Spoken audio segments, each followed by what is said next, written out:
हरे कृष्णा। तो आज से हम श्री राम के गुणगान में ये श्रृंखला शुरू कर रहे हैं और सीताराम जो कि वास्तव में परम पुरुष और परम शक्तिशाली हैं और योग माया आध्यात्मिक शक्ति की स्वरूपा हैं स्वयं श्रीमती सीता देवी। तो उनकी कृपा की हम याचना करते हैं कि हम उनके गुणगान में कुछ कर सकें, कुछ बोल पाएँ। तो भगवान श्री राम के बारे में जो व्याख्या है कई जगह पर मिलती है, जैसे कि जो बहुत फेमस है, जो सबसे इम्पोर्टेंट जो बहुत ही फेमस स्क्रिप्चर्स हैं जो कि श्री राम की महिमा के बारे में बताते हैं, एक तो है वाल्मीकि रामायण और दूसरा है तुलसीदास जी की रामचरितमानस। और हम आजकल देखते हैं कि रामचरितमानस जो है वो ज़्यादा फेमस है, हालांकि 19% डिवोटीज़ वो रामचरितमानस को ज़्यादा पढ़ते हैं, उस पर ज़्यादा मनन करते हैं। हालांकि दोनों के दोनों बराबर दिव्य हैं। जो रामचरितमानस है उसमें 10,000 प्यार हैं या दोहे हैं उसके अंदर, और जो रामायण है उसमें 24,000 श्लोक हैं इसके अंदर करीब 640 अध्याय हैं और 6 खंड हैं इसके, जो वाल्मीकि रामायण के। अक्सर हमने श्री प्रभुपाद जी को सुना है the real Ramayana is Valmiki Ramayana. तो उसका मतलब ये लोग ये मानते हैं यानी कि जो रामचरितमानस है वो नकली रामायण है। इसका मतलब ये नहीं है। इसका मतलब ये कि रामायण जो है वो वाल्मीकि जी की ही है और रामचरितमानस जो है वो तुलसीदास जी की है। तो इस प्रकार से ये दोनों बहुत ही फेमस ग्रंथ हैं श्री राम की लीलाओं के ऊपर। साथ ही कंब रामायण भी है। कंब नाम के जो ऋषि हुए उन्होंने भी जो रामायण लिखी, वो साउथ इंडिया में ज़्यादा फेमस है हालांकि, लेकिन अपार्ट फ्रॉम दिस टू ये भी है। साथ में कंब रामायण भी बड़ी फेमस है। साथ ही एक आनंद रामायण भी है जिसको कि अक्सर बताया था कि जो शिव जी ने पार्वती जी को सुनाई थी, तो आनंद रामायण भी है। एक और भी रामायण है जो कि वेद व्यास जी ने लिखी थी, उसको बोलते हैं आध्यात्म रामायण। तो इस प्रकार से रामायण के कई सारे वर्जन्स हैं और श्री राम की लीला जो है इतनी ज़्यादा शिक्षा से भरी हुई है, इतनी ज़्यादा शिक्षा से भरी हुई है, स्पेशली जो भक्तों के बीच में आदान प्रदान है, तो स्टोरी लाइन इतनी ज़्यादा शिक्षा से भरी हुई है कि कभी कभी जो मूर्ख लोग हैं वो ये मान बैठते हैं कि रामायण इज सिंबॉलिक, यानी कि ये सिर्फ एक उपदेशात्मक या फिर किसी संदेश को बताने के लिए एक कहानी बनाई गई है, ऐसी कभी हुई नहीं, ऐसा मान बैठते हैं। उसको सिंबॉलिक बताते हैं कि कहते हैं राम क्या है, वो ज्ञान है, सीता क्या है, भक्ति है। जो ज्ञान है वो भक्ति को ढूंढ रहा है। जब ज्ञान भक्ति के समय सहित हो जाता है तो ज्ञान जो है वो प्रफुल्लित हो जाता है। तो राम वैसे ही बड़े खुश हो गए जैसे उनको सीता मिल गई, क्योंकि सीता क्या है, भक्ति है, राम क्या है, वो तो ज्ञान है। ऐसा तो इस प्रकार की जो सिंबॉलिक मीनिंग थोपते हैं रामायण के ऊपर, क्योंकि रामलीला के अंदर इतना भरा हुआ है। Oh my God, so many जो डीलिंग्स हैं, जिस प्रकार से आपस में वार्तालाप होती है भक्तों के बीच में, भगवान के बीच में, दैट्स रियली इनक्रेडिबल। तो रामचरितमानस का फेमस होने का एक बहुत बड़ा कारण ये भी है कि जो रामायण है, वाल्मीकि जी की रामायण, उसके जो हीरो हैं वो है श्री राम, और जो रामचरितमानस है उसके हीरो हैं श्री राम के भक्त। और जहाँ भक्त आ जाते हैं वहाँ रस बढ़ जाता है। इसीलिए तो विशेष रूप से नो डाउट जो Ramayana, Valmiki Ramayana, it is also very very juicy, very very juicy. पर रामचरितमानस के अंदर स्पेशली हम देखते हैं कि डिवोटीज के बीच में जो जिस प्रकार से मंथन होता है श्री राम की लीलाओं का, दैट्स रियली इनक्रेडिबल, बहुत ही सुंदर, बहुत ही अद्भुत। कभी कभी रामचरितमानस के लिए आता है कि रामचरितमानस हम लोग क्यों नहीं पढ़ते, हम ज़्यादातर वाल्मीकि रामायण को प्रेफर करते हैं, ऐसा क्यों है भला? तो भक्ति सिद्धांत महाराज ने इसका ऐसा कारण दिया जो कि दिव्य कारण है बड़ा। हालांकि रामचरितमानस भी पढ़ सकते हैं, वो भी दिव्य है, वास्तव में भक्ति, शुद्ध भक्ति से भरी हुई है। तो वो कारण देते हैं कि ना, क्योंकि जो तुलसीदास जी हैं वो आ रहे हैं भृगु, क्योंकि वो भृगु मुनि की लीनिएज में, जो फैमिली लीनिएज है उसमें आ रहे हैं, इसलिए हम उनकी रामायण पढ़ते हैं। क्योंकि उनके भृगु ऋषि ने हमारे प्रभु के छाती लात मारी, तो हम नहीं पढ़ रहे, उनकी रामायण पढ़ेंगे हम। पर ये बड़ा, मतलब ये एक बड़ा विनोदमय कारण है कि हम रामचरितमानस क्यों नहीं पढ़ते। लेकिन प्रभुपाद जी भी इस्तेमाल क्या करते थे, जो रामचरितमानस के प्यार हैं, जो उसके जो श्लोक हैं, दोहे हैं, चौपाइयाँ हैं, उनको प्रयोग किया करते थे। और साथ ही भक्ति सिद्धांत सरस्वती ठाकुर वो भी प्रयोग किया करते थे। ऐसा क्यों ये बात आती है कि ना, एक तो थोड़ा उसमें बताया था कि वो किसमें कुछ मायावाद का एक दोष प्यार आते हैं कि जहाँ पर जीव जो है राम के समान बताया गया है, पर वहाँ से राम के समान वैसे ही जैसे कि भागवतम बताया गया कि जीव और भगवान जो है गुणात्मक रूप से एक जैसे हैं, लेकिन जहाँ तक शक्तियों और ऐश्वर्य की बात आती है तो फिर जीवात्मा जो है तुच्छ है भगवान के सामने। ऐसा तो वैसे उस प्रकार से आता है, रामचरितमानस के अंदर भी आता है। दूसरा है उसमें जो आता है कि ब्राह्मण जो जन्म से ब्राह्मण है उनको ब्राह्मण मानना चाहिए, ऐसा रामचरितमानस में आता है। तो ऐसा इसलिए क्या था तुलसीदास जी ने उस वक्त, ताकि उस वक्त आसपास उस वक्त ब्राह्मणों का बड़ा बोलबाला था। ब्राह्मण समाज में रामचरितमानस, राम की लीला एक्सेप्टेबल हो जाए, तो इसीलिए उनके लिए उन्होंने लिख दिया भाई हाँ जन्म से ब्राह्मण जो है वही ब्राह्मण होता है, ऐसे उन्होंने बोलता कि ये लोग हाँ ये तुलसीदास तो अपना ही आदमी है, हाँ अब हम पढ़ेंगे रामचरितमानस।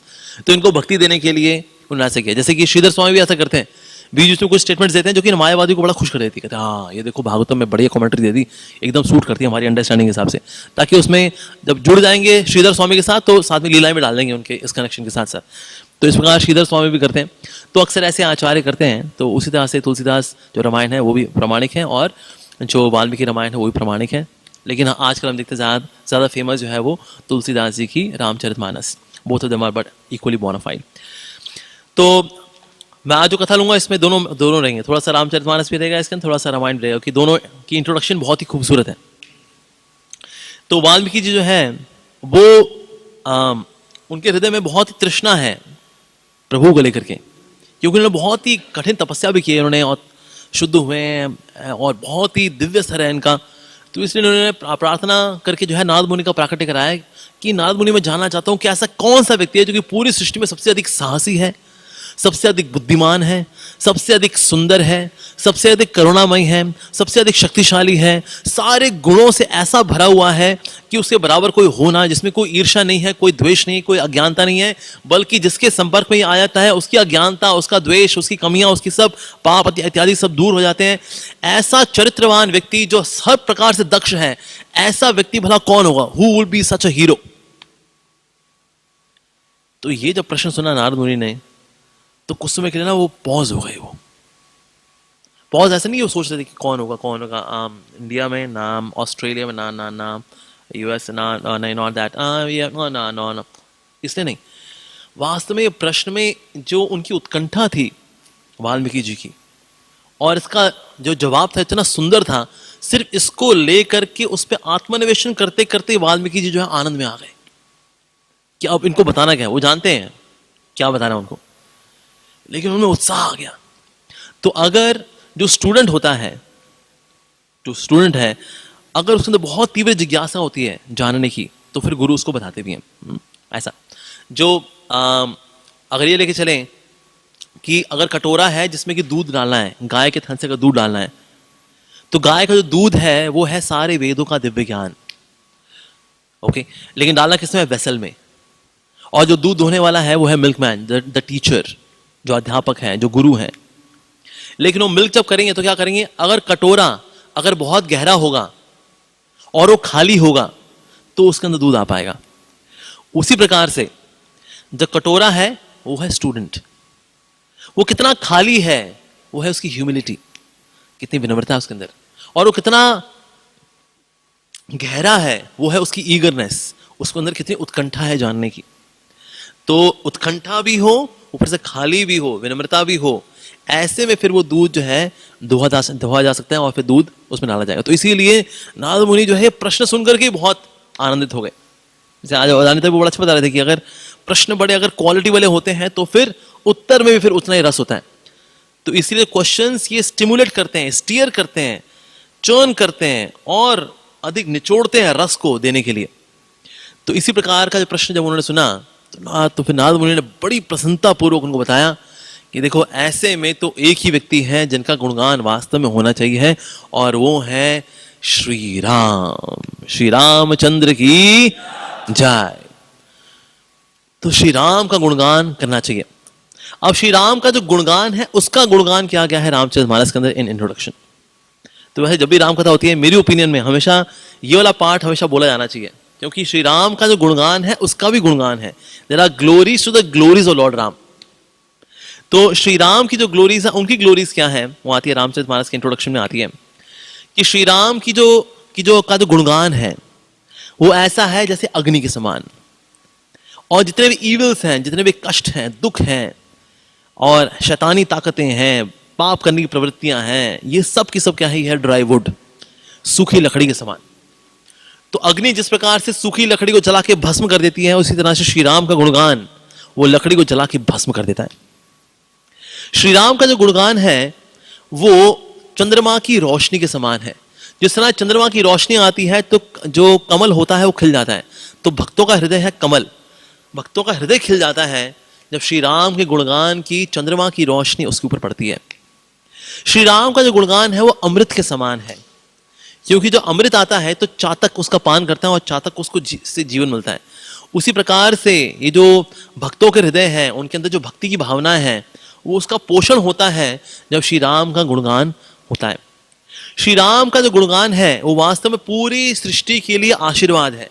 श्री राम का जो गुणगान है वो अंधकार को चीरने वाला वो सूर्य का प्रकाश है कि जिसके होने पर अंधकार हो ही नहीं सकता। श्री राम का गुणगान जो है वो सब प्रकार का एंटीडोट है। एंटीडोट जानते क्या होता है? जब जहर होता है तो जहर को दूर करने के लिए एंटीडोट का इस्तेमाल किया जाता है। उसी प्रकार से एंटीडोट है किसका? अगर पाप को दूर करना हो, भूख को दूर करना हो, कष्टों को दूर करना हो, व्याधि को दूर करना हो, असमंजस को दूर करना हो, इन सब सारे अंधकारों को चीरने की शक्ति है श्री राम के गुणगान के अंदर। श्री राम का गुणगान जो है वो गार्जियन है, यानी रक्षा करने वाला है। किसका? भक्ति की रक्षा करने वाला है ये। श्री राम का गुणगान उस सिंह के समान है जो कि अगर भक्त के हृदय में अगर रहता है, भक्त के हृदय की अगर गुफा के अंदर जो श्री राम का गुणगान रूपी शेर रहता है अगर, तो वहां पर जितने भी अगर हाथी वगैरह आते हैं अज्ञानता के, इनको दूर भगा देता है श्री राम का गुणगान। श्री राम का गुणगान एक खजाना है। श्री राम का गुणगान जो है ये सात्विक बुद्धि का श्रृंगार है। बहुत सुंदर बताया तुलसीदास जी। क्या बता रहे हैं? सात्विक बुद्धि का श्रृंगार है, यानी सात्विक बुद्धि जिनकी है, जिसमें लेकिन श्री राम का गुणगान नहीं है, तो सात्विक ही है और कोई भी उसमें रजस तमस भी आ सकता है। लेकिन सात्विक हो, सात्विक के बजाय क्या बल्कि शुद्ध सात्विक हो जाए, ये करने की शक्ति है श्री राम के गुणगान के अंदर। तो इसलिए जो सात्विक बुद्धि है उसका श्रृंगार है श्री राम का गुणगान। और तो और श्री राम के गुणगान को कंपेयर किया गया है एक सरोवर के साथ, मानस सरोवर। मानस, रामचरित का मानस का जो सरोवर है,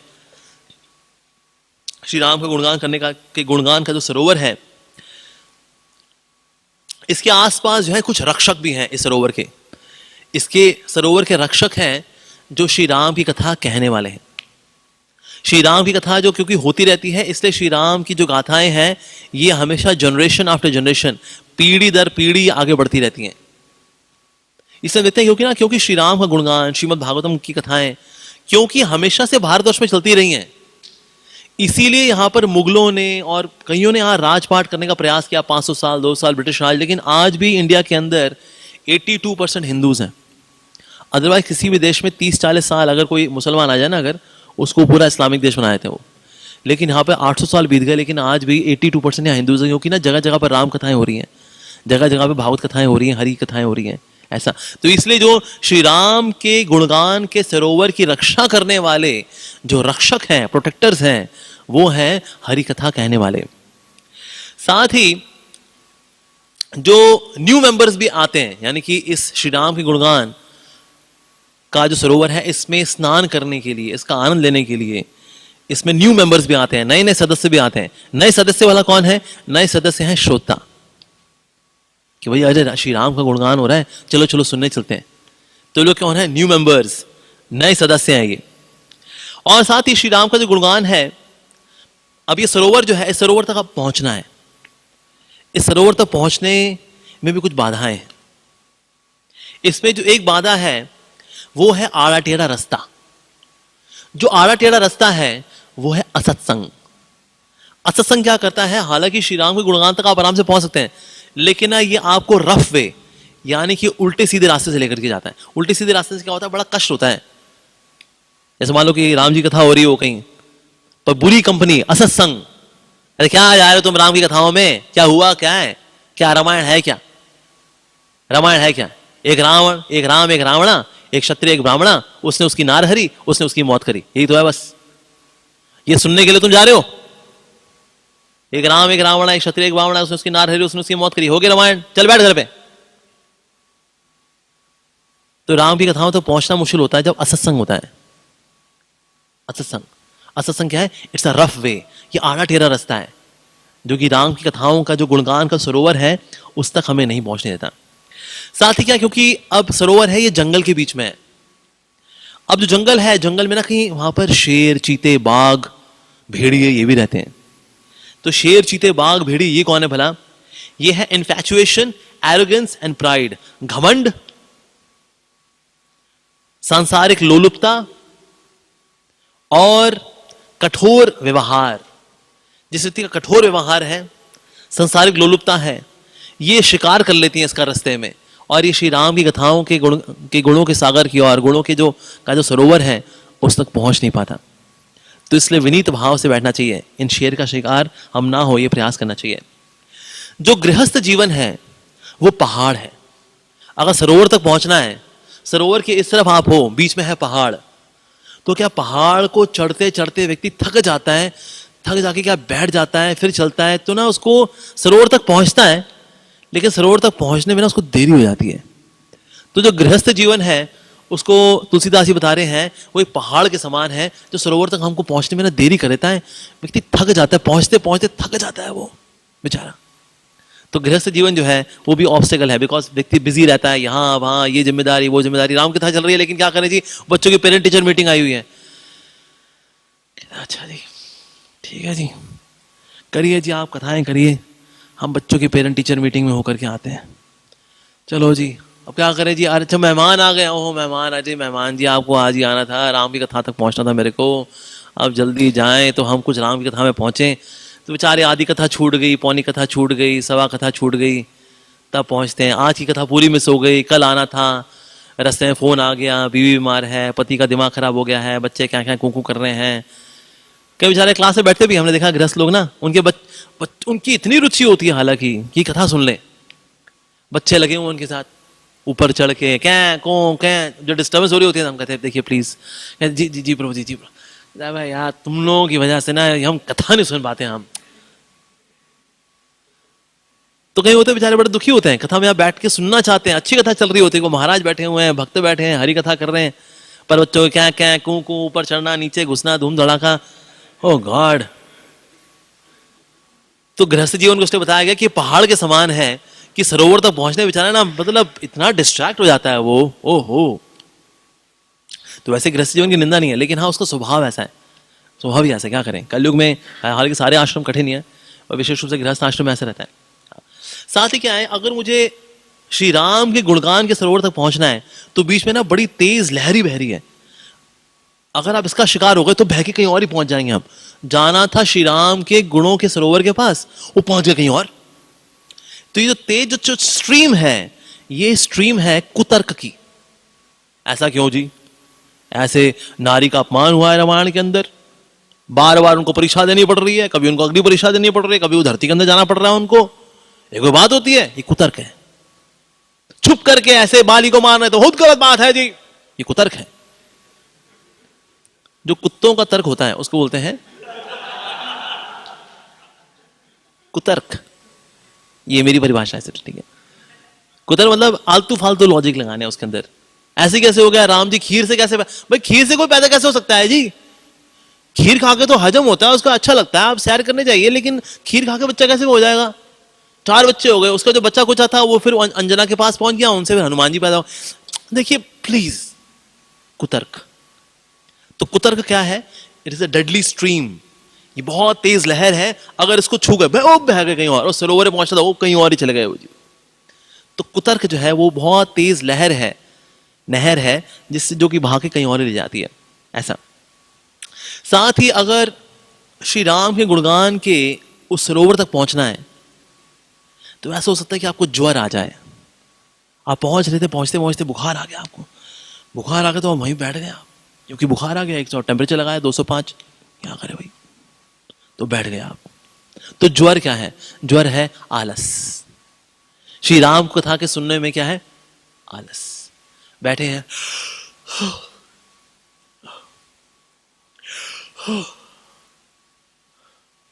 आलस, जो थोड़ी देर में चलते हैं। और राम की कथा हाँ जानते हैं, वो शुरू का तो हमको पता ही है, राम जी का ऐसा कुछ नहीं है, बाद में आएगा, सीता विवाह वगैरह वो बाद में ही है। आलस, जो थोड़ी देर बाद चलते हैं, 15 मिनट बाद चलते हैं, आधा घंटा बाद चलते हैं, आलस। तो ये क्या है? ज्वर। जो सॉरी लेजीनेस इज, जो है, जो लेजीनेस है वो है ज्वर। आलस जो है वो ज्वर के समान है। साथ ही अगर ठंड लग जाए किसी को, तो ठंड की वजह से भी क्या है, कोई व्यक्ति वहीं रह जाएगा, भाई भाई सरोवर तक कैसे पहुंचे, तो ये क्या है बोला? ये है अर्ध चेतना, ये है यानी कोई सरोवर तक पहुंच जाए लेकिन उसको ठंड इतनी लग रही कि सरोवर तक आगे जा ही नहीं पा रहा वो, तो क्या है अर्ध चेतना। यानी कथा में पहुंचने के बाद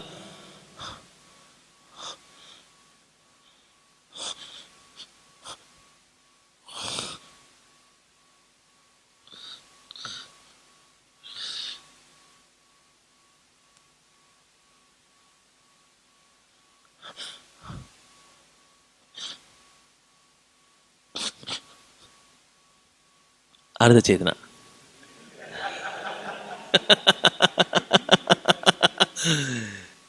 ये है अर्ध चेतना। तो कथा सुनते सुनते नींद आ गई, कहीं और मन चला गया, सो वो है अर्ध चेतना वास्तव में। तो इस प्रकार से ये रोकते हैं। और क्या है, अब कोई सफर तय करना होता है तो हमें प्रोविजंस भी चाहिए होते हैं, जैसे कि कुछ रास्ते में अगर नदी आए तो हम नाव वाले कुछ पैसे दे सकें, है ना, ये सब कुछ भी होना चाहिए। कुछ अब आपको कुछ धन इत्यादि कुछ होना चाहिए, प्रोविजंस भी होने चाहिए। तो प्रोविजन क्या है वास्तव में? प्रोविजन है love for the Lord of Raghu. Provision, अगर श्री राम के प्रति हल्की सी प्रीति नहीं है तो ऐसा व्यक्ति क्या है, श्री राम की कथाओं की ओर आ नहीं पाएगा। भली फैसिलिटी भी हो, पता भी हो, हाँ जी राम कथा हो रही है, लेकिन प्रोविजन ही नहीं है। यानी श्री राम के प्रति हल्की सी प्रीति, उनके लिए हल्का सा स्नेह श्री राम के प्रति नहीं है, तो इसलिए व्यक्ति पहुंच नहीं पाएगा। अच्छा, पहुंचने के लिए क्या है, स्टेमिना भी चाहिए होता है। तो इतना सफर तय करना है, स्टेमिना नहीं हुआ तो स्टेमिना के लिए, स्टेमिना कहां से आता है? जो स्टेमिना है वो है सत्संग। अगर सत्संग करते रहते हैं तो हमें स्टेमिना बिल्ड होता है कि चलो श्री राम की कथा की ओर चलें। और जितना अधिक हम सत्संग करते हैं उतना राम की कथाओं में दोबारा आना आसान हो जाता है। जितना सत्संग कोई व्यक्ति कम करता है उतना राम की कथाओं में फिर से आना ये फिर से नहीं हो पाता। तो इसीलिए जो सत्संग है वो है अभ्यास। वो अभ्यास जो कि हमें प्रेरित करता है कि हम दोबारा श्री राम की कथा को सुने। साथ ही जो काम वासनाएं हैं वो है कौवे के समान। वैसे क्या है, सरोवर की अपनी कुछ आवाज है उसकी, और उस आवाज को सुनते सुनते व्यक्ति जो है सरोवर की ओर आता है। लेकिन अगर कौवे बहुत काएं काएं कर रहे हो, काएं काएं काएं काएं काएं काएं काएं काएं काएं काएं काएं, तो कौवे की आवाज की वजह से क्या है, सरोवर की आवाज आ नहीं पाती। तो व्यक्ति ये सोच नहीं पाता मैं भला सरोवर के लिए कौन सी दिशा में जाए, तो कौवे उसको डिस्ट्रैक्ट कर देते हैं। उस तरह से हमारी काम वासनाएं, हमारी सांसारिक लोलुपता, संसार को भोग करने की जो इच्छा है, आना होता है श्री राम की कथा की ओर, लेकिन उन इच्छाओं की ओर मिस डायरेक्ट हो जाते हैं हम लोग। तो इसी प्रकार से जो श्री राम की कथा है इनको सुनना अधिक आवश्यक है। पर ये लेकिन श्री राम की कथाओं का जो सरोवर है इस तक पहुंचने में क्या क्या बाधाएं आएंगी, इसके बारे में भी चर्चा कर रहे हैं तुलसीदास जी। साथ ही बता रहे हैं जो श्री राम की जो महिमा है वो है सरयू नदी। श्री राम के प्रति जो भक्ति है वो है आकाश गंगा। और साथ ही जो लक्ष्मण जी का जो मार्शल स्किल्स हैं, यानी कि उनके जो युद्ध करने की जो शैली है और किस प्रकार से वो सुंदर तरीके से युद्ध करते हैं, वो है सोन नदी। और ये तीनों नदियां साथ बहते बहते क्या करती हैं, आपस में मिल जाती हैं, और आपस में मिल करके ये समुद्र से मिलती हैं। और समुद्र क्या है, श्री राम का चरित्र। तो श्री राम की महिमा, श्री राम की भक्ति और लक्ष्मण जी का उनकी रक्षा करने का भाव, ये तीन नदियां हैं, सरयू नदी, आकाश गंगा और सोन नदी। जब ये तीनों मिल जाती हैं तो तीनों मिल करके फिर ये समुद्र में प्रवेश करती हैं, और वो समुद्र है श्री राम का चरित्र। तो हमें श्री राम के चरित्र की ओर लेकर के जाएंगे, श्री राम की महिमा भी, श्री राम की भक्ति भी, और साथ ही लक्ष्मण जी का उनकी रक्षा करने का भाव, उनका भक्ति भाव, ये लेकर के जाएगा श्री राम के गुणगान की ओर वास्तव में। साथ ही ये जो श्री राम के गुणगान का जो सरोवर है, इसमें जो 4 कमल खिले हैं वो है गुणाख्यान ऑफ राम, लक्ष्मण, भरत और शत्रुघ्न। इनका जो इनके चरित्र के कमल खिले हुए हैं। तो इसलिए अगर कोई सरोवर होता है उससे सुंदरता किससे कैसे होती है, कमल से। सिर्फ सरोवर हो लेकिन उसमें कमल ना हो तो कमल जो है वास्तव में वो है, ये इनके चरित्र हैं। अगर श्री राम की जो महिमा है, उनका जो गुणगान है, अगर वो सरोवर है तो उसकी जो शीतलता है वो है सीता मैया का चरित्र। सॉरी एक्सक्यूज मी, जो उसकी पवित्रता है वो है सीता मैया का चरित्र। सीता मैया के चरित्र से ही वास्तव में श्री राम की महिमा और उजागर हो जाती है। तो उसमें जो पवित्रता है वो सीता मैया का चरित्र है, और उसके अंदर जो शीतलता है वो है भरत महाराज का चित्र, जो भरत जो है उनका चरित्र। इनफैक्ट भरत जी का ये बताया गया है कि भरत का चरित्र ऐसा है कि जो श्री राम की जो भक्ति की जो नदी है उसके किनारे बैठ के करने वाला जो जप है वो है भरत महाराज का चरित्र। नदी किनारे बैठ के जप करो, कितना अच्छा लगता है। और कितने लोगों ने नदी किनारे बैठ के जप किया कभी? It is very soothing, very pleasant experience.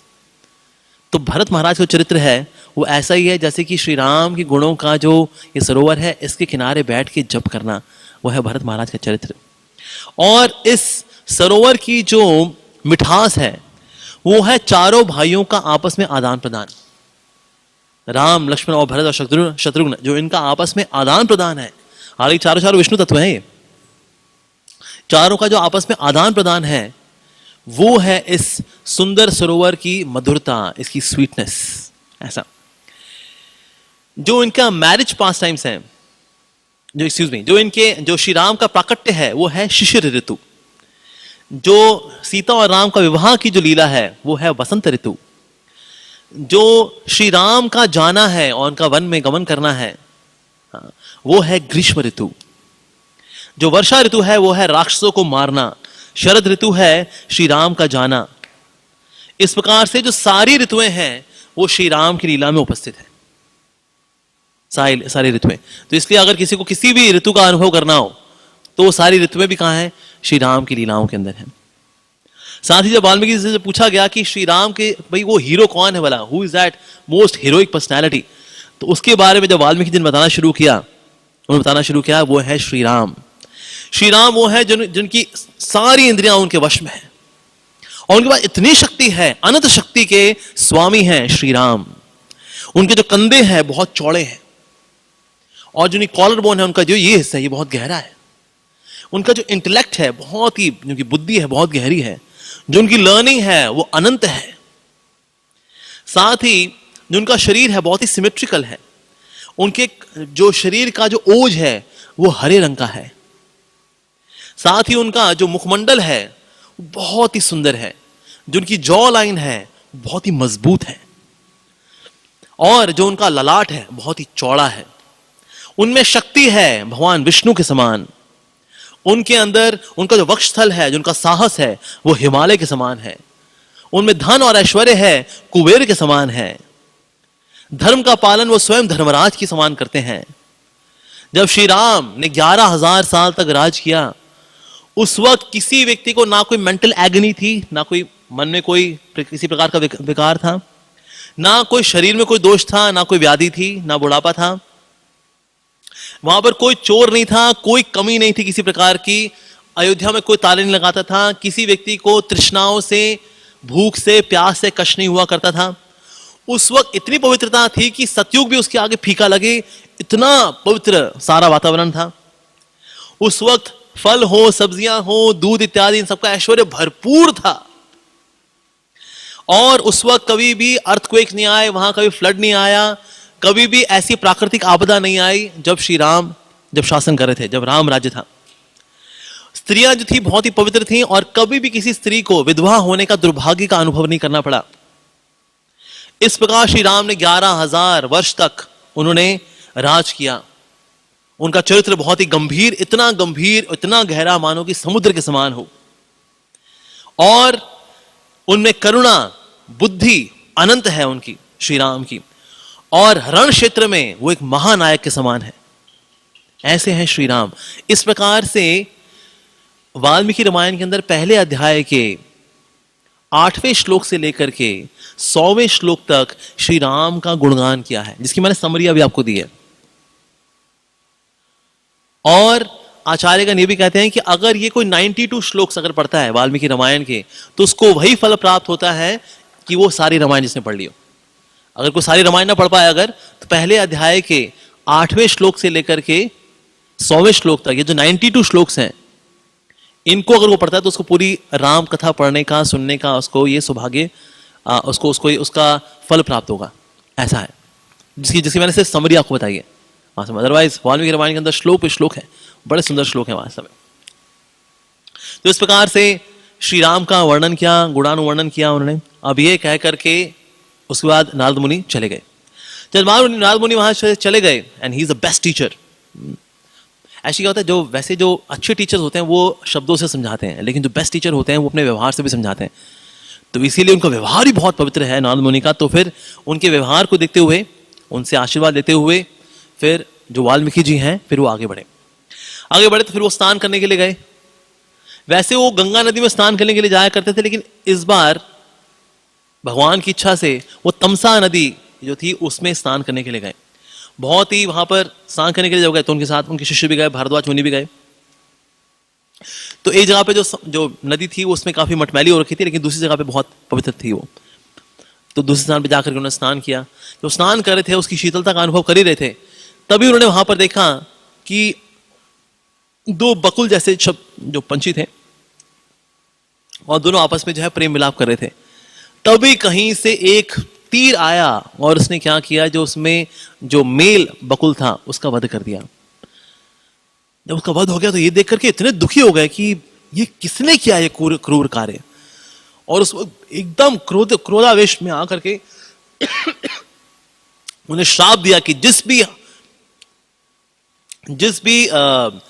शिकारी ने ये कार्य किया है उसके ऊपर जो है सब प्रकार का दुर्भाग्य गिरे, जिसने कि ये दुष्कृत्य किया है। ऐसा उन्होंने श्राप दिया। उन्होंने श्राप देख रहे हैं, लेकिन वो गिल्ट भी फील हुआ, यार मैंने क्या कर दिया, एकदम से मैंने ये देख करके ऐसे श्राप दे दिया, मैंने क्या किया। तो इनमें थोड़ा गिल्ट भी आया। लेकिन साथ साथ में उन्होंने जो श्राप दिया था उस श्राप में जो उन्होंने शब्द इस्तेमाल किए थे वो देखिए उन्होंने ना बड़े अच्छे तरीके से, जिसमें मीटर था, शब्दों का इस्तेमाल था, बहुत ही पोएटिक था। तो एकदम से बड़ा उनमें उल्लास भी आ गया। तो उनके साथ जो भारद्वाज मुनि थे वो सोचे नहीं, गुरुदेव एकदम से जो है क्रोधित भी हो गए, उसके बाद दुखी भी हो गए, मैंने श्राप दे दिया, अभी बड़े आनंद में आ गए। वाल्मीकि मुनि ना बार बार श्राप को बोले जाएं कि कितना अच्छा श्राप दिया मैंने, इसमें कितना सुंदर तरीके से बोला मैंने इसको, इसमें शब्दावली बड़ी है, एकदम से मुंह से निकल गया, नहीं कितना अच्छा निकला। लेकिन तो बार बार जो है उनके मन में चल रहा था, वो जो श्राप था वो श्राप ही चल रहा था। वाह, श्राप की बनावट कितनी अच्छी है, जिस तरह से इसका पोएटिक मीटर, इसका बहुत बहुत सुंदर है। तो हालांकि शिष्यों को अपने आश्रम पढ़ाया करते थे, लेकिन मन में उनका श्राप ही चलता रहता था कि वो श्राप कितना अच्छा बोला, उसका जो कंपोजिशन थी बड़ी पोएटिक थी, बहुत अच्छा था ये। तो ऐसा उनके मन में चल रहा था बार बार। और अक्सर गुनगुनाया करते, अक्सर जो होता है ना, जो गाना चढ़ जाता है मुंह पे, तो फिर चढ़ता है तो वो श्राप गुनगुना दे, ये बहुत अच्छा श्राप बोला मैंने, श्राप का कंपोजिशन बहुत अच्छी है वैसे, दिस इज वेरी नाइस। तो श्राप का जो कंटेंट था उस पर ध्यान नहीं था उनका, जो श्राप की जो कंपोजिशन थी ना वो बहुत बढ़िया थी एकदम। वाल्मीकि जी ने देखा बहुत अच्छा हो गया ये, तो क्या मतलब बहुत बढ़िया था। तो ऐसे वो विचार कर ही रहे थे, तभी वाल्मीकि जी के आश्रम में ब्रह्मा जी का प्राकट्य हुआ। तो ब्रह्मा जी का जब प्राकट्य हुआ तो ब्रह्मा जी को देख करके, वो हंस पर बैठे हुए हैं और उनके इतने ओजस्वी, इतने तेजस्वी, पूरे ब्रह्मांड के सबसे शक्तिशाली व्यक्ति ब्रह्मा जी खुद उनके आश्रम में आए हुए हैं। पूरा आश्रम चकाचौंध हो गया, जितने भी शिष्य थे सब हैरान हो गए, अरे कौन है हमारे आश्रम में। आके देखा, अरे ब्रह्मा जी, 4 मुख वाले, 8 आंखों वाले, चारों मुख जो हैं, 4 मुस्कान है उनमें, ये इसमें मुस्कान, इसमें मुस्कान, यहाँ मुस्कान, और ओजस्वी, तेजस्वी, निर्मल, शुद्ध ब्रह्मा जी बैठे हुए हैं। अरे सबके सब जो है स्वाभाविक रूप से उनके हाथ जुड़ गए कि आज हमारे आश्रम में कौन आ गए, तो ब्रह्मा जी आ गए। अरे अद्भुत। तो सबने जो है प्रणाम कर दिया उनको। और वाल्मीकि जी भी सोच रहे आज हमारे आश्रम में ब्रह्मा जी आए, क्योंकि ब्रह्मा जी कभी पृथ्वी पे वैसे नहीं आते, कोई बहुत बड़ा कार्य होता है, अगर बहुत बड़ा कोई इवेंट हो गया होता है तो ही आते हैं। तो वाल्मीकि जी सोच रहे थे ऐसा भला क्या हुआ, क्या है भला कि ब्रह्मा जी हमारे आश्रम में। तो ब्रह्मा जी ने कहा, देखो टाइम वेस्ट नहीं करूंगा मैं तुम्हारा, मैं तुमको बताता हूँ क्यों आया, बैठो बैठो बैठो। वाल्मीकि जी बिठाया, फिर ब्रह्मा जी ने बताया, ये जो आपने जो श्राप दिया ना, जिसका आप देख रहे हो बड़े सुंदर तरीके से कंपोज हुआ है आपका श्राप, वो वास्तव में बड़े वो दिव्य धरातल से, दिव्य कृपा की, दिव्य व्यवस्था के कारण ऐसा हुआ है। आपको इसी मीटर में श्री राम का गुणगान करना है, और जब आप ये राम जी का गुणगान करोगे आप, तो उसको बोलेंगे रामायण। उस रामायण के अंदर होंगे 24,000 श्लोक, 640 अध्याय, और 6 खंड में आप ये रामायण लिखेंगे। और जब तक सूरज आकाश में चमकता रहेगा, जब तक चंद्रमा की शीतलता रहेगी, जब तक ये नदियां बहती रहेंगी, तब तक श्री राम का गुणगान होगा आपकी रामायण से, और साथ में आपका भी गुणगान होगा कि ये श्री राम की महिमा देने वाले हैं वाल्मीकि जी। तो इसलिए आप ऐसा करिए। ये आशीर्वाद देख करके ब्रह्मा जी वहां से चले गए। अब ये हैरान रह गए कि अरे मतलब ये तो बहुत ही अद्भुत हो गया, ब्रह्मा जी ने खुद आशीर्वाद दिया है। इससे पहले उन्होंने ऑलरेडी ट्यूशन ली है इन अ ब्रीफ फॉर्म, किनसे? नारद मुनि से, और यहां पर खुद ब्रह्मा जी ने आशीर्वाद दिया उनको कि आप श्री राम को गुणगान करिए आप। ओ लेकिन अब ये सोचने लगे कि भला मेरे को क्यों चुना गया? और तो कई सारे संत महात्मा हैं, भला ऐसा क्यों कि उनको चुना गया श्री राम का गुणगान करने के लिए?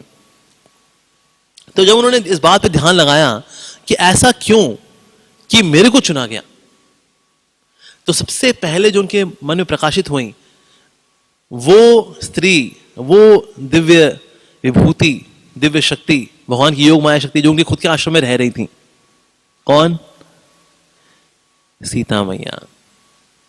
तो सीता मैया क्योंकि खुद उनके आश्रम में थी, इसीलिए उनकी कृपा से ही क्योंकि अब ये श्री राम का चरित्र लिख पाएंगे। और किसी के आश्रम में, कई संत मुनि थे लेकिन उनके आश्रम में सीता मैया नहीं है। किनके आश्रम में है? वाल्मीकि जी के आश्रम में। इसीलिए क्योंकि योग माया शक्ति, भगवान की आध्यात्मिक शक्ति खुद विराज रही हैं उनके आश्रम में, इसीलिए वाल्मीकि जी के पास ये बहुत ही विशेष आशीर्वाद है कि वो श्री राम का चरित्र लिख पाएंगे। तो बिना सीता मैया के आशीर्वाद के कोई श्री राम का गुणगान बोल नहीं सकता, बिना सीता मैया के आशीर्वाद के कोई श्री राम का गुणगान लिख नहीं सकता। और सीता मैया स्वयं उपस्थित है वहां पर। तो इसलिए सीता मैया जो है उनकी चेतना में प्रकाशित हुई आशीर्वाद देते हुए। तो पहला कारण ये था। दूसरा कारण में क्या है? सीता मैया के आशीर्वाद से वो अपनी थोड़ी हिस्ट्री में जा पाए। वो पहले क्या थे? वो एक शिकारी थे। तो जब नारद मुनि आए उनके पास कि तुम ये भला जघन्य कार्य क्यों करते हो, तुम ये क्यों इतना बुरा कार्य करते, पाप कार्य भला तुम क्यों करते हो? तो फिर उस वक्त रत्नाकर नाम से थे, डाकू थे उस वक्त, डकैत थे और मारा भी करते, शिकार भी क्या करते थे। तो उन्होंने कहा क्योंकि मैं अपने परिवार का भरण पोषण करता हूं। तो नारद मुनि ने कहा कि तुम जिस परिवार के लिए भरण पोषण करते हो और उनके लिए पाप करते हो, ये तो क्या तुम्हारे पापों का फल तुम्हारे साथ, क्या वो आपस में शेयर करने के लिए तैयार है? इसका फल बांटने के लिए क्या वो तैयार है? तो घर जाकर उन्होंने जब पूछा कि आप लोग ही फल बांटोगे ना पाप के जो मैं आप लोगों के लिए करता हूँ? अरे नहीं नहीं बिल्कुल नहीं। अरे तुम लोग तो पाप कर तो हम, वो तुम्हारी टेंशन है, तुम्हारी जिम्मेदारी है। तो ये तो बहुत दुखी होकर वापस आए नारद मुनि के पास।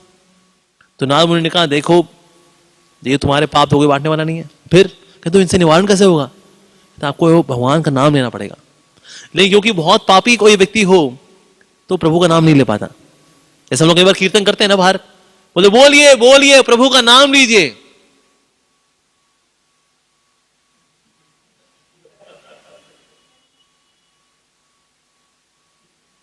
बोलिए बोलिए मुंह खोलिए बोलिए ना।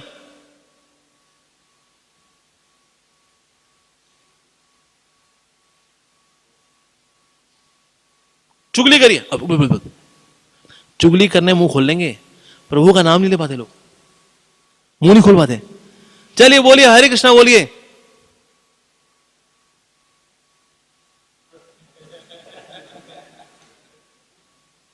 नहीं ले पाते। जब पाप ज्यादा होते हैं तो नाम आ नहीं पाता मुख पर।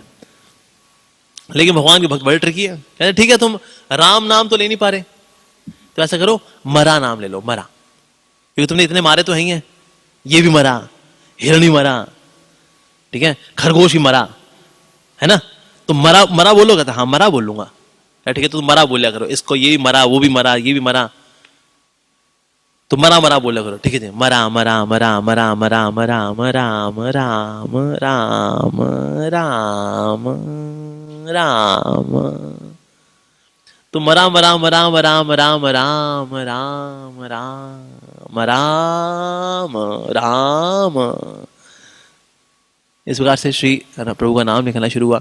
प्रभु का नाम लेना शुरू किया तो उसमें इतने तल्लीन हो गए कि इनके आसपास जो है चींटों की बाम्बी तक बन गई, लेकिन ये राम नाम में इतने खो गए ऐसा कि फिर नारद मुनि आए, उन्होंने दिव्य जो जल था उसका छिड़काव किया, वो सारी बाम्बी हटी और उसमें फिर इनको दिव्य रूप इनको प्राप्त हुआ, फिर से स्वस्थ हुए, फिर से अपने रूप में आ पाए। तो क्योंकि इन्होंने एक तो राम नाम का भजन किया हुआ है इतने समय तक, इतने साल तक, इसीलिए इनको नारद मुनि की कृपा से इनको आध्यात्मिक ज्ञान प्राप्त हुआ। तो आध्यात्मिक ज्ञान प्राप्त करने के लिए मेहनत करनी पड़ती है, तपस्या करनी पड़ती है। भौतिक ज्ञान के लिए भी तपस्या करनी पड़ती है, आध्यात्मिक ज्ञान के लिए भी तपस्या करनी पड़ती है। लेकिन भौतिक ज्ञान प्राप्त करने के लिए भौतिक बुद्धि चाहिए होती है, लेकिन आध्यात्मिक ज्ञान प्राप्त करने के लिए चरित्र चाहिए होता है। इसे तपस्या करके जो चरित्र प्राप्त किया वाल्मीकि जी ने, इसकी वजह से वो दिव्य ज्ञान को प्राप्त कर पाए। इसलिए जितना ज्यादा हम तपस्या करते हैं भक्ति में, उतना ज्यादा हमें फिर श्रवण की ओर हमारी रुचि बढ़ती है। तो हमें तपस्या करनी चाहिए, नाम भजन करना चाहिए, तपस्या करनी चाहिए हमको। जब ये तपस्या करेंगे तो फिर हरि कथा की ओर हमारी रुचि बढ़ेगी वास्तव में। तो तपस्या तो आध्यात्मिक ज्ञान के लिए करनी पड़ेगी। तो जितने लोग सोचते हैं जी पढ़ नहीं पाते हम, अजी सुन नहीं पाते हम, सर ये जो भगवान के बारे में श्रवण कीर्तन है ना, इसके लिए मेहनत करनी पड़ती है। लोग भौतिक ज्ञान के लिए कितनी मेहनत करते हैं। ट्यूबलाइट के नीचे बैठे होंगे, बाहर स्ट्रीट लाइट में बैठ बैठ के लोग आईएएस की तैयारी करते हैं, क्योंकि घर में बत्ती नहीं है, घर में बिल नहीं पे कर पा रहे पिताजी, क्या करेंगे, बाहर बैठ के पढ़ते हैं। केंद्रीय भंडार से जो घटिया क्वालिटी का पेपर होता है ना, खद्दर का, उस पर नोट्स बनाते हैं, छोटा छोटा लिखते हैं ताकि एक कॉपी ही भर जाए, बस ज्यादा कॉपी ना भरे, बाकी बच जाएगी, उसको अगले साल चलाएंगे। किताब के बॉर्डर पे लिखते हैं। लोगों की सेकंड हैंड किताबें लेते हैं, नई सड़क जाएंगे वहां से सस्ती किताबें लेकर के आएंगे, सेकंड हैंड किताबें लेकर के आएंगे। किसके लिए? पापी पेट का सवाल वाली विद्या के लिए। तो आध्यात्मिक ज्ञान जो कि अनगिनत रूप से ज्यादा महिमामय है भौतिक ज्ञान के मुकाबले में, तो इसके लिए तो तपस्या करना बनता है। बिना तपस्या के दिव्य ज्ञान प्राप्त नहीं होता। तो इस प्रकार से ये दो कारण हुए, एक तो श्री राम के नाम का भजन किया था वाल्मीकि जी ने, दूसरा उनके पास योग माया की कृपा है, सीता मैया स्वयं उनके आश्रम में विराज रही हैं। ये जवाब है कि क्यों वाल्मीकि जी को ही चुना गया श्री राम का गुणगान करने के लिए। अदरवाइज और भी कहीं बड़े बड़े महान ऋषिगण हैं, वो भी कर सकते हैं, लेकिन ये विशेषता थी वाल्मीकि जी के अंदर, इसीलिए उनको आशीर्वाद प्राप्त हुआ और इस आशीर्वाद की वजह से वो श्री राम का गुणगान लिख पाए। अब लिख तो लिया है उन्होंने, रामायण लिख तो ली। वैसे रामायण का मतलब क्या होता है? रामायण का मतलब क्या है? राम अयन, अयन का मतलब होता है व्याख्यान, महिमामय व्याख्यान। श्री राम का महिमामय व्याख्यान है ये, इसलिए है राम अयन, रामायण। लेकिन साथ ही जो भक्त हैं ये भी कहते हैं कि इसका मतलब ये भी है रमायन। रमा यानी सीता मैया, उनके चरित्र ये है वास्तव में, ये केंद्र बिंदु पूरे रामायण का, सीता मैया। तो इसलिए रमा अयन, रमा यानी सीता मैया की जो व्याख्या है, उनकी महिमा गान है, वो है रामायण। साथ ही रामायण का मतलब ये भी है राम यानी कि आनंद, दिव्य आध्यात्मिक आनंद। अयन मतलब शरण लेना, जहां पर दिव्य आनंद ने शरण ली हुई है वो है रामायण। ऐसी है रामायण। तो जब इन्होंने कंपोज कर लिया जो श्री राम की दिव्य लीलाओं को, उस वक्त जो है वहां श्री राम राजपाट जो कर रहे थे वो थे उसमें अयोध्या में थे, और उस वक्त 40 साल उनकी उम्र है। कैसे? 12 साल के जब वो थे तो उनका विवाह हुआ था, और फिर जब वो अयोध्या आ गई थी सीता मैया, तो 12 साल फिर अयोध्या में रहे, तो 12 और 12 हो गए 24। जब ये 25 में जाने वाले हैं तो फिर अब इनको सिंहासन बिठाने की बात थी, तब उस वक्त हो गया इनको जाना पड़ेगा। फिर 14 साल का वनवास, सो 25 + 14 39 है ना, 39। उसके बाद जब श्री राम वापस आए हैं, जब सीता मैया को जाना पड़ा और ये सब हुआ, तो अब वो है 40। तो इस प्रकार से श्री राम उस वक्त 40 ईयर्स के हैं, मैं नहीं बोलूं 40 ईयर्स ओल्ड हैं, 40 ईयर्स उनको लीला करते हुए हो गए हैं। अदरवाइज श्री राम तो चिन्मय है वास्तव में। तो अब वाल्मीकि जी ने इतनी सुंदर ये रामायण लिख तो दी, 24,000 श्लोकों की, 640 अध्यायों की, 6 खंडों में इतनी सुंदर रामायण लिख तो दी, लेकिन जंगल में मोर नाचा किसने देखा? इसका प्रचार प्रसार भी तो होना चाहिए। लिख तो ली लेकिन पड़ी हुई है, लेकिन अब तो ये वेल डन सर, लेकिन इसका प्रचार प्रसार भी तो करना है। तो इसका प्रचार प्रसार करने के लिए भला किसको क्या किया जाए भला?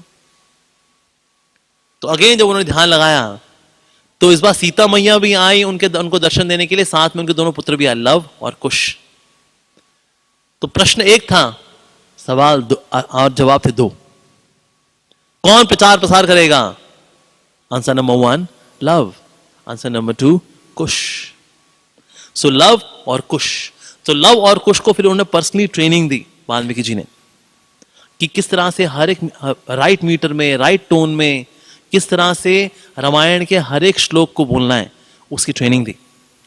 उसके बाद लव और कुश जो है सब जगह जाया करते थे और श्री राम की कथा कहा करते थे।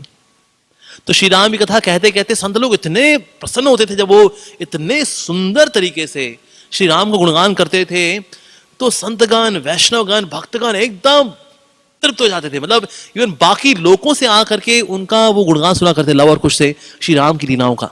इतना सुंदर गुणगान श्री राम का, वाह।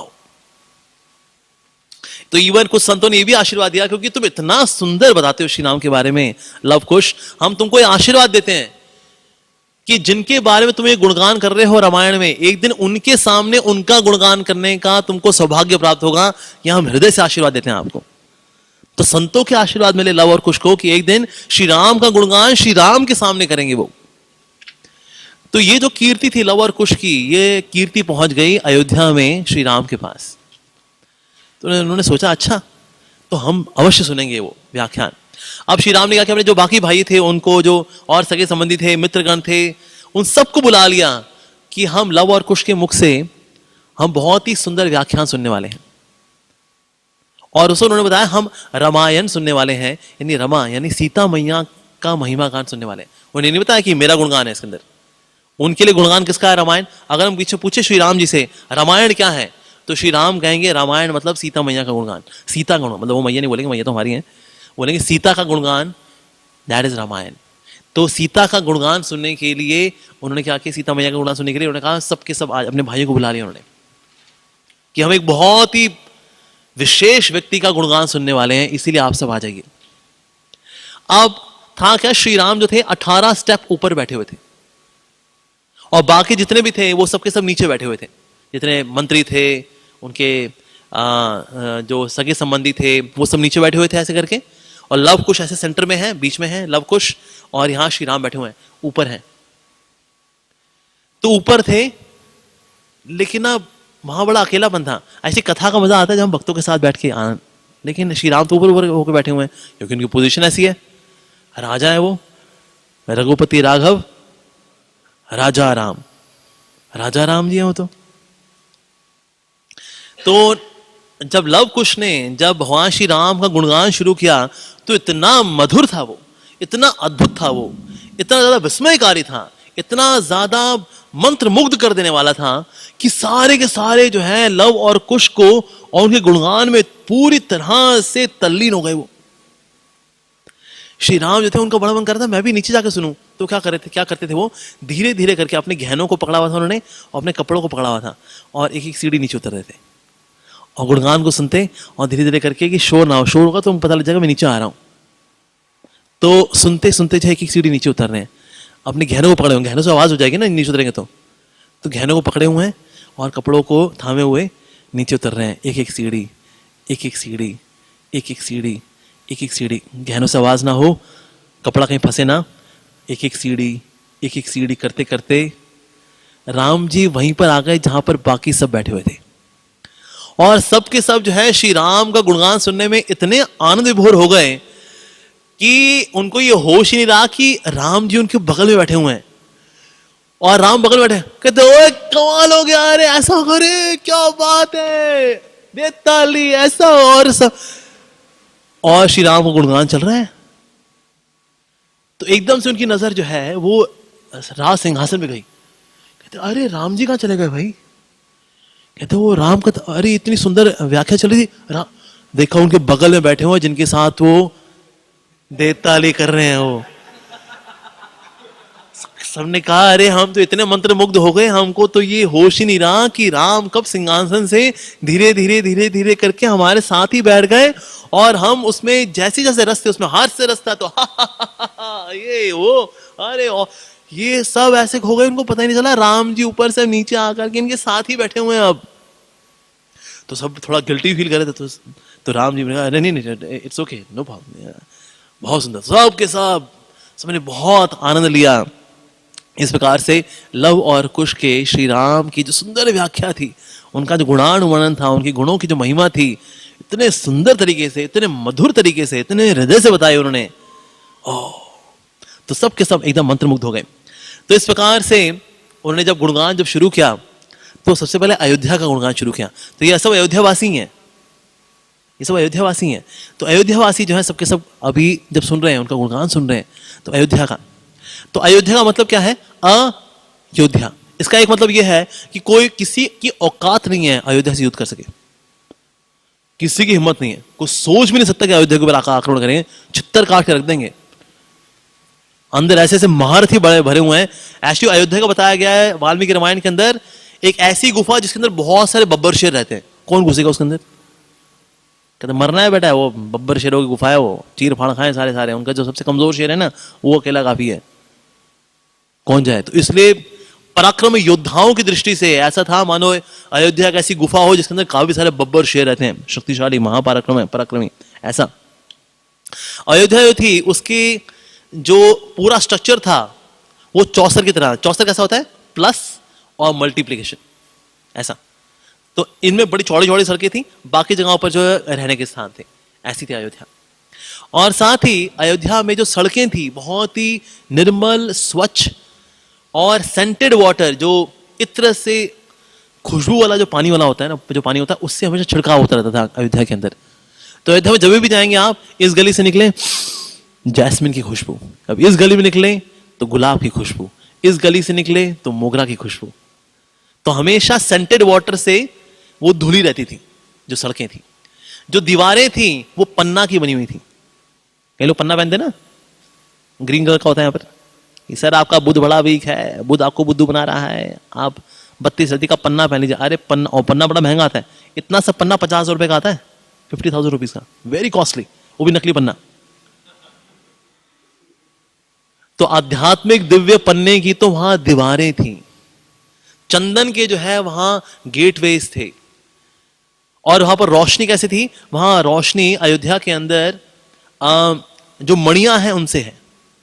जितनी भी रोशनी हो रही है वहां इलेक्ट्रिसिटी थोड़ी ना है, तो रोशनी कैसे होगी? मणियों से। अच्छा, तो इलेक्ट्रिसिटी बंद कैसे होती है? मणियों, उसमें रोशनी निकली जा रही है। उनके ऊपर जब कपड़ा डाल दिया जाता है तो अंधेरा हो जाता है, जब कपड़ा हटा देते हैं तो रोशनी हो जाती है, सिंपल ऐसा। तो इस प्रकार से अयोध्या का ऐश्वर्य है। अयोध्या का मतलब क्या है? अयोध्या मतलब किसी की औकात नहीं युद्ध कर सके। अरे अयोध्या के पास कौन जाएगा जी? अयोध्या का मतलब ये भी है, अयोध्या मतलब इंटरनल कॉन्फ्लिक्ट्स पे नहीं है, एक्सटर्नल तो अटैक है नहीं, साथ ही सबके हृदय भी जो ऐसे शांत हैं, कोई द्वंद्व नहीं है उनके अंदर। जैसे हमारे अंदर होता है ना कभी बुद्धि में और मन में द्वंद्व चल रहा होता है, क्या करूं, करूं ना करूं, करूं ना करूं, कोई द्वंद्व नहीं है किसी के अंदर। तो अयोध्या, सबका मन जो है बहुत शांत है, शीतल है, एकाग्र है, फोकस्ड है, ऐसा। सो अयोध्या, अंदर से भी कोई कॉन्फ्लिक्ट नहीं है, बाहर से भी कोई कॉन्फ्लिक्ट नहीं है, ऐसा। अयोध्या की जो बाउंड्री थी, उसकी पहले तो बात, वो बाउंड्री आज तक किसी ने देखी नहीं। इतनी विशाल बाउंड्री, इतनी दूर दूर तक कोई चलता है, कोई सोचे आज मैं बाउंड्री देख के आऊंगा अयोध्या की, वो बाउंड्री देख ही नहीं सकता। आध्यात्मिक है। कोई सोचा हम तो अयोध्या गए थे जी, हम तो बाउंड्री देख के आए थे जी, फिर बाउंड्री से हम बाहर भी आ गए थे जी, हम नहीं देख सकते अयोध्या को। वो जो अयोध्या जो स्वयं श्री राम जब थे उस वक्त, तो उसकी बाउंड्रीज को देख ही नहीं पाया। लेकिन बाउंड्रीज फिर भी थी, और बाउंड्रीज के बाहर जलाशय था कि पहले कोई जलाशय को पार करेगा फिर कहीं अंदर आ पाएगा। लेकिन जलाशय जो था अयोध्या के बाहर, जो बाउंड्री के बाहर जो जलाशय है, वो इतना बड़ा था कि अक्सर वहां पर बादल आकर के पानी लिया करते थे कि पानी लेकर के हम आगे बढ़ेंगे। लेकिन पानी से इतने लोडेड हो जाया करते थे कि बादल आगे बढ़ नहीं पाते थे, तो पानी वहीं गिरा दिया करते थे। तो जलाशय से पानी लेते थे और इतने भारी हो जाते थे कि आगे बढ़ नहीं पाते थे, और वहीं पानी दे दिया करते थे। तो बादल भी जो थे वो पानी लाकर, क्योंकि उनको लगता शायद समुद्र है ये, इतना जलाशय, इतना जल था वहां पर। साथ ही उसके आसपास वेपन्स भी थे। अयोध्या के आसपास वेपन्स बने हुए थे, और कुछ तो ऐसे वेपन्स थे, ऐसे अस्त्र शस्त्र थे जो कि सृष्टि में किसी के पास नहीं थे, वो सिर्फ अयोध्या वासियों के पास ही थे। जो ये बताता था कि जो युद्ध कौशल अयोध्या वासियों के पास है, वो और किसी के पास नहीं है। अयोध्या में सब कुछ इतना परिपूर्ण था, इतना पूरा था कि वहां पर कभी भी भूख प्यास सूखा ये सब का कभी अनुभव हुआ ही नहीं।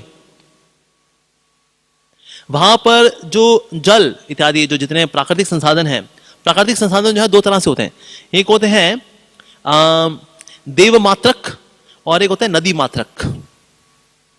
ओके, तो देव मात्रक मतलब डिपेंड करना कि अब जलाशय मतलब बारिश होगी तो पानी आएगा, उसको बोलते हैं देव मात्रक। लेकिन नदी मात्रक मतलब आप खुद के रिसोर्सेज आपने जो है इतना पानी रेस्टोर करके रखा हुआ है, आप स्टोर में अपना रखा हुआ है कि आप पानी कमी होगी नहीं। तो इसीलिए इतने रिसोर्सेज है नदी मात्रक के रूप में, ज्यादा जलाशय इनके पास है अयोध्या में। तो 12 साल तक वहां पर 11 साल तक वहां पर बारिश नहीं हुई अयोध्या में। लेकिन किसी को पता ही नहीं चला बारिश तो हुई नहीं, क्योंकि वहां पहले से इतना पानी था कि वो इवन इसके ऊपर भी रिलाई नहीं करते थे कि भाई बारिश होगी। ना ना ना, 12वें साल में बाय द वे उन्होंने सोचा कि 11 साल से बारिश तो हुई नहीं, 12 साल हो गए तो। हालांकि पानी कमी भी नहीं है, पानी में कोई कमी नहीं है अयोध्या के अंदर। ऐसे चर्चा में आ गया कि 11 साल हो गए ना वैसे बारिश नहीं, ऐसे चर्चा में आ गई बात। तो ये बात दशरथ जी ने सोची, हाँ बात तो सही है, वैसे 11 साल हो गए, ये 12वां साल है, बारिश क्यों नहीं हुई। तो मंत्री से पूछा भाई ये पता कराओ ये बारिश क्यों नहीं हुई। तो मंत्री ने बताया कि ना मैं देखा ये शनि की दशा इस समय अयोध्या के ऊपर है जिसकी वजह से बारिश नहीं हुई। ओ दशरथ महाराज ने अपना रथ पे चढ़ गए और शनि की ओर बढ़ गए, शनि लोक की ओर। क्यों शनि से पूछूंगा कि भाई बारिश नहीं हो, अपनी नजर हटा यहां से, बारिश होनी है यहां पर।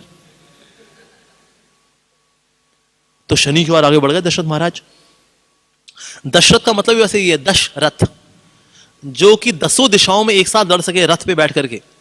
10 दिशाएं कौन सी हैं? North south east west, north east north west, south east south west, up down, 8 Dasharath. तो इस प्रकार से शनि देव की ओर बढ़ गए कि शनि की हिम्मत कैसे हुई, 11 साल तक अयोध्या के ऊपर नजर कैसे मार के रखी उन्होंने, नजर हटानी है इनको। तो शनि ने क्या किया, अपनी नजर इनके ऊपर डाल दी दशरथ महाराज। तो दशरथ महाराज क्या हुआ, अपने रथ से गिर गए। तो रथ से गिर गए तो नीचे गिर रहे थे, तो जटायु ने क्या किया, नीचे अपने पंख लगा दिए, तो उनका रथ भी संभल गया, साथ में दशरथ महाराज भी संभल गए। अब इनको उड़ा करके जटायु लेके गया शनि महाराज की ओर। तो शनि महाराज की ओर अपना पूरा तीर कमान लेकर के तैयार थे दशरथ महाराज। तो शनि महाराज ने कहा वाह बड़ा पराक्रम है, इस पराक्रम से बहुत खुश हो गए वो। तो शनि ने कहा मैं जानता हूं आप बड़े पराक्रमी हैं और आपसे आप तीर भी खाऊंगा तो मुझे आशीर्वाद ही मिलेगा हालांकि, लेकिन हाँ मैं अयोध्या से अपनी नजर हटा रहा हूं, बारिश हो रही है। तो उन्होंने अपनी नजर हटा ली। तो ये दशरथ महाराज का पराक्रम है कि शनि से भी जाके बढ़ जाएं, उनको हिला दें, ऐसे दशरथ महाराज। तो इस प्रकार से फिर वहां बारिश भी हुई। हालांकि फिर भी प्राकृतिक संसाधनों में कोई कमी नहीं है, अयोध्या के अंदर कोई प्राकृतिक संसाधन में कोई कमी नहीं है, ऐसा नहीं है। तो हर चीज वहां परिपूर्ण थी। तो उसके बाद जटायु ने, क्योंकि उनकी ऐसी मदद की थी, तो जटायु से उन्होंने पूछा दशरथ महाराज ने कि आपने इतनी मदद की मेरी, तो बताइए मैं आपकी क्या सेवा कर सकता हूं, आप जो मांगेंगे मैं आपको दूंगा। तो जटायु ने कहा कि ठीक है, आगे जाकर आपको पुत्र होगा ना तो मुझे दे दीजिएगा, वो मेरा पुत्र कहलाए ताकि। और उन्होंने सोचा मेरा कोई पुत्र तो है नहीं, हालांकि चाहता हूं मेरा पुत्र हो भी जाए, हालांकि मेरा पुत्र तो है नहीं, वचन देने में कहा जाता है। कहते हैं हाँ हाँ बिल्कुल मेरा पुत्र आपका पुत्र हो जाएगा। तो इसमें आचार्यगण कहते हैं कि ना कभी भी ना हमें ये नहीं बोलना चाहिए मांगो जो मांगना है, ये सिर्फ भगवान कर सकते हैं। हमें कभी नहीं बोलना चाहिए आप जो मांगोगे मैं दूंगा, नहीं, कुछ असंभव चीज मांग ली तो फिर, तो इसलिए हमें कभी नहीं बोलना चाहिए, ऐसे बोलना चाहिए हम आपकी कुछ सेवा कर सकते हैं जो मेरी यथाशक्ति मैं कुछ कर सकूं। तो कभी नहीं बोलना चाहिए आप जो मांगेंगे हम देंगे, कभी नहीं करना चाहिए। तो उन्होंने बोल दिया से कि हाँ बिल्कुल जी ऐसा। तो इस प्रकार से जो है जटायु ने की रक्षा की। और वहां पर ये निर्देश थे, दशरथ महाराज ने सबको निर्देश दिया था कभी भी सोनिक आर्चरी नहीं करेंगे, यानी कि शब्द भेदी बाण कभी नहीं चलाना, क्योंकि उनसे ऐसा हो गया था। उन्होंने शब्द भेदी बाण एक बार चलाया था, आप सब जानते किसको तीर लगा था, हाँ तो श्रवण कुमार थे, इकलौते पुत्र थे, तो उन्होंने शब्द भेदी बाण चलाया था। हुआ क्या था, उन्होंने अपने जो पॉट है उसको नदी में डुबोया था। तो नदी में डुबो तो क्या होता, आवाज करता, तो ये आवाज उनको लगी शायद किसी शेर की आवाज है, उनका शायद कोई शेर की आवाज है। तो उन्होंने शब्द भेदी बाण चला दिया, पर असल में वो तो था मटकी को अंदर पानी में डालो तो फिर थोड़ी आवाज करता है ना वो, तो वो आवाज थी। तो वो लग गया श्रवण कुमार जी को तीर लग गया, श्राप भी उनको लेना पड़ा। अरे तो इसलिए उन्होंने बोल दिया था कभी भी शब्द बेदी बाण नहीं चलाना, भले ही आप सब कितने एक्सपर्ट हो तीर चलाने में, लेकिन कोई शब्द बेदी बाण नहीं चलाएगा। तो इस प्रकार से अयोध्या में सब कुछ बहुत ही कुशल मंगल था और सबके सब वहां पर बहुत आनंद के साथ रहा करते थे अयोध्या के अंदर। आगे और क्या क्या हुआ उसकी हम चर्चा कल करेंगे।